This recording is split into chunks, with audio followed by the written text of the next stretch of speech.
Steve Main. I'm back here with Dr. Rodney VanPelt, and today we're going to talk about fatty liver.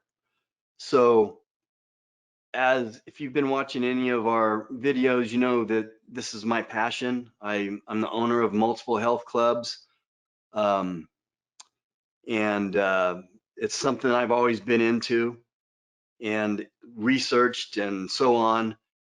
And this is something that's very interesting to me, fatty liver, because it seems to me like, why are there kids in line now for liver replacement, liver transplants? It's crazy. So I want to welcome Dr. Rodney. Good morning, Steve. Good to be with you. Okay, so let's talk about fatty liver.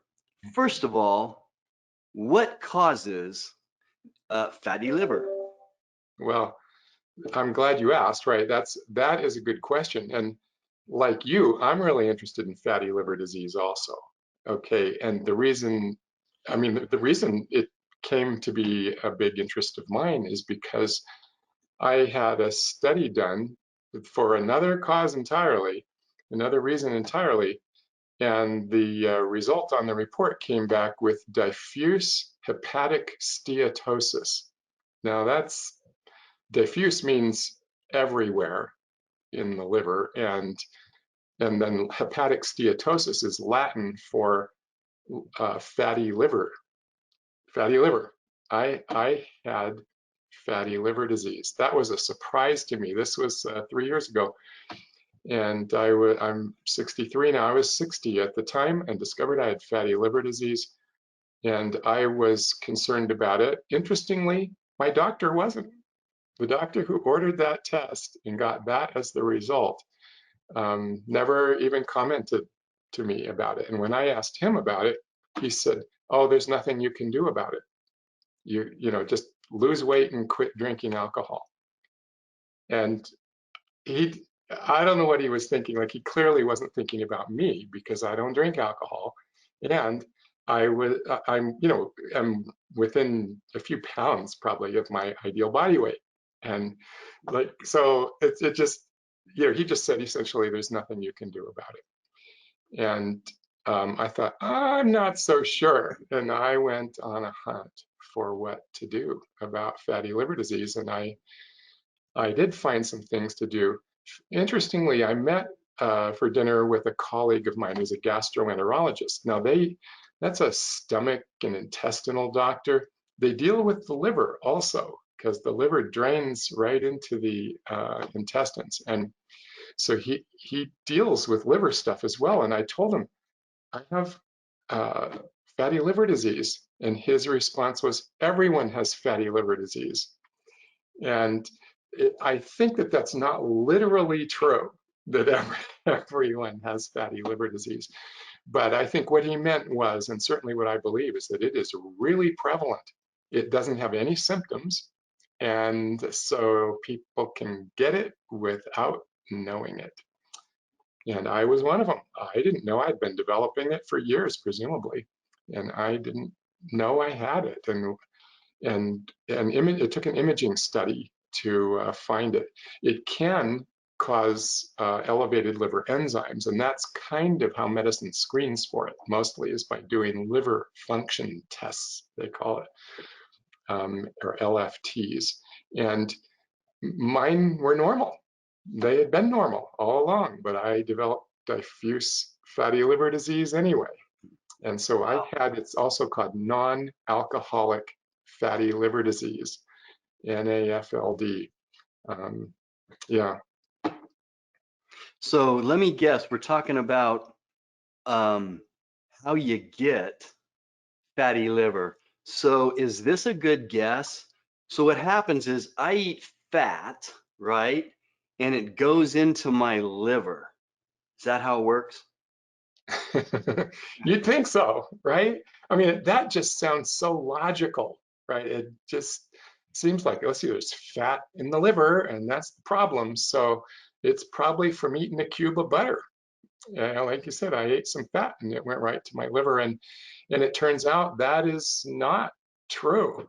Historically, when I was in medical school in the 1980s, I was taught that alcohol, in excessive alcohol consumption, that was the cause of fatty liver disease. That was the cause of cirrhosis of the liver. That was the cause of the need for liver replacements and liver transplants. And it was true at that time. Okay, we're talking now 40 years ago. Okay, but since then, things have changed. Today, when I didn't even know this because I only knew what I was trained in medical school. And it wasn't until 3 years ago that when I began to study it, like, what am I going to do about this, that I found out that um, non-alcoholic fatty liver disease is now the primary cause of fatty liver disease, not alcoholic fatty liver disease. And that non-alcoholic fatty liver disease is also the primary cause of cirrhosis of the liver today. Non-alcoholic fatty liver disease is also the primary cause of liver transplants today. Like, it has completely taken over the fatty liver market. It is now the majority cause.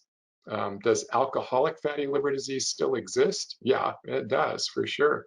But non-alcoholic fatty liver disease has taken it over.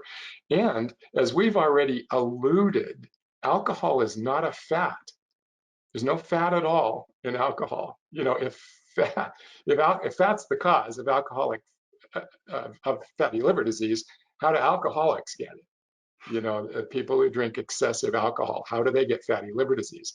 It's not from ingestion of fats, extra fats, or a little bit of fat, or fat at all. There's none in alcohol. There is no fat at all in beer, wine, vodka. You know, there is no fat in that at all.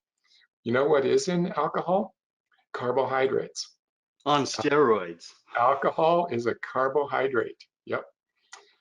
And our body responds to it like it does to other carbohydrates as well. Okay, so you're telling me if I eat fat, that's not going and clogging up my liver. So what I'm understanding from you is that carbohydrates are the cause. So how do the carbohydrates cause fatty liver? Yeah, it's a fascinating thing to discover that it's not fat, right? Fat's an amazing thing because it turns out fat ingestion isn't the cause of fatty liver disease. It isn't the cause of being fat either. It's also not the cause of high cholesterol and heart disease. Not all by itself, that is for sure. But carbohydrates are, as you just said, and it's not just carbohydrates. It really is excessive carbohydrates. It's eaten a lot. Americans today are eating a lot. If you say what changed, how come in 1980, 3 and 84, Dr. Rodney, you were taught that alcohol was the primary cause of fatty liver disease, cirrhosis, and liver transplants, and that isn't so anymore. Well, it's because, let's see, in about 1965 to 1970, the government came out with eating guidelines, dietary guidelines for Americans. They told us to eat carbohydrates.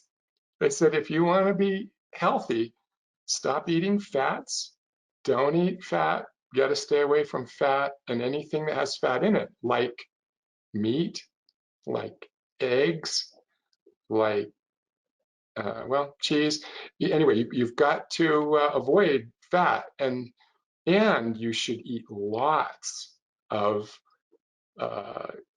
grains. You should have a lot of grain and a lot of carbohydrates. Their original recommendations were for in the neighborhood of 70% of your calories to come from carbohydrates. And Americans were good. We did it. And we increased our carbohydrate intake and decreased our fat intake and got sicker and sicker and fatter as we did so. So what happens when, so someone's, let's say I eat spoonfuls of sugar, that's my diet.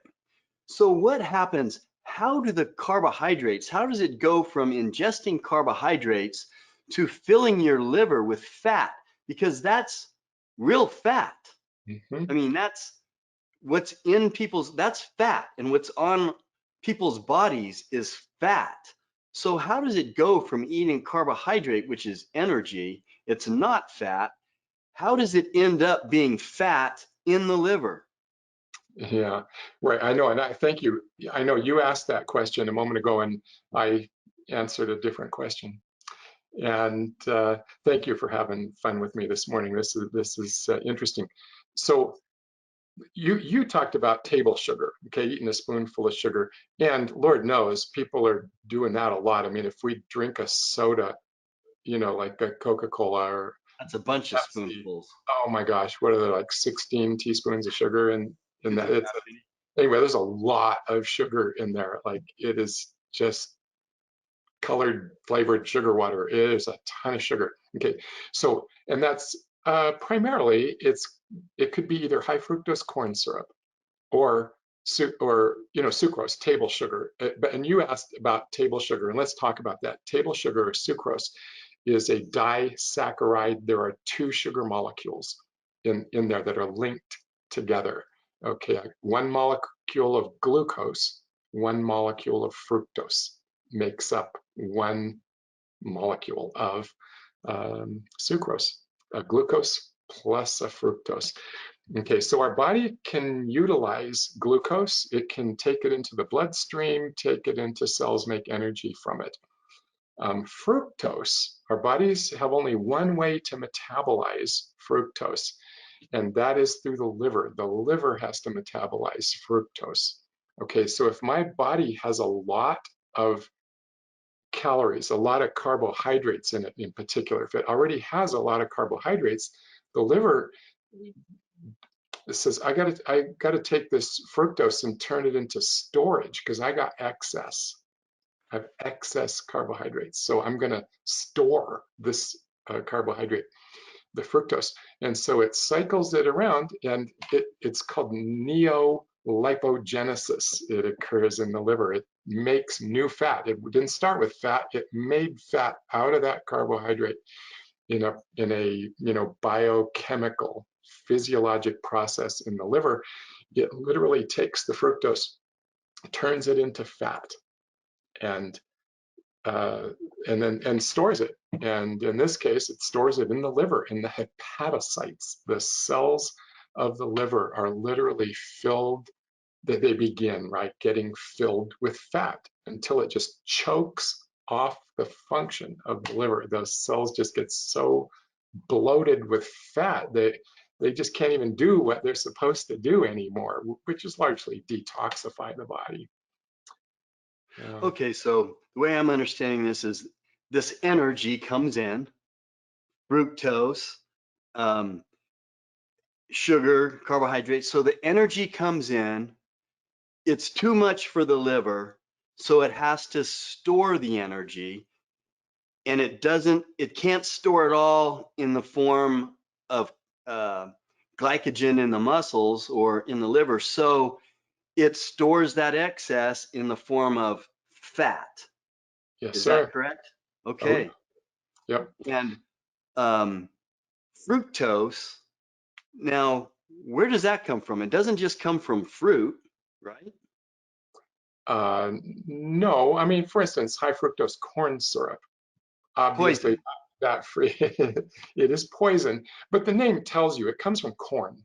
Okay, corn isn't a fruit. Corn is a seed of a grass, right? It's a grain, but it's quite sweet. It has a lot of sugar in it, and corn, by the way, doesn't have high fructose corn syrup in it.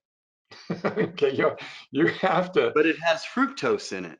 it does, but you Wow. have to tweak the corn to make high fructose corn syrup. You have to process it heavily to create that. Yeah. Okay, so I think we understand because I want to have you back for our next interview, which I'll tell you what I want that to be. But so to answer our question today, what causes fatty liver is it's basically overeating or too many carbohydrates or the wrong carbohydrates, bad carbohydrates, which the liver can't handle all at once. So it starts to build up in the form of stored fat in the liver. Was that a good kind of overview? Yes, and I would say it requires an excess of carbohydrates, even if you wanted to call them good carbohydrates. You know, if you religiously avoided high fructose corn syrup, if you ingest excessive carbohydrates of any sort, even if you called them good, you know, like I only eat whole wheat bread, whole grain bread. In fact, I grind the grain myself. I make my own whole wheat bread, but I eat 70% of my calories from whole wheat bread. I would submit that person is likely to to be developing problems. So it's not just good and bad carbohydrates. There is a real sense of just eating too much of them. Okay, too much carbohydrates. Are some carbohydrates better than others? The answer is yes. Okay, high fructose corn syrup, for instance, particularly bad. It is particularly poisonous. And partly that's because it has a higher percentage, only a little bit, but a little bit higher percentage of fructose than sucrose does. But more than that, in high fructose corn syrup, the, the fructose and the glucose aren't bound together. They're already separated.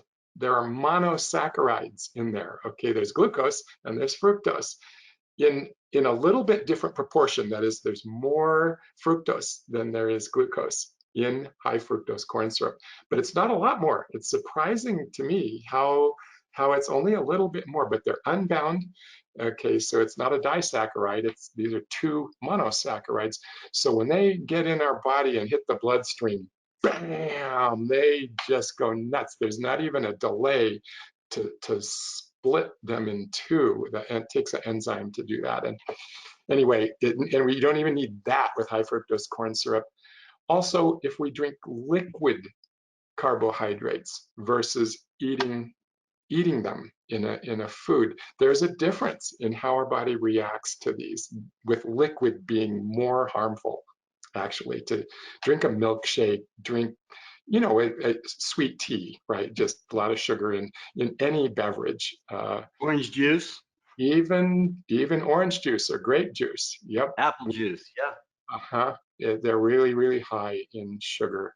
And it doesn't mean we can't ever drink it or shouldn't. But remember, I talked a moment ago about how much carbohydrate I'm ingesting matters a ton. Okay, Right. whether I want to classify it as good or bad.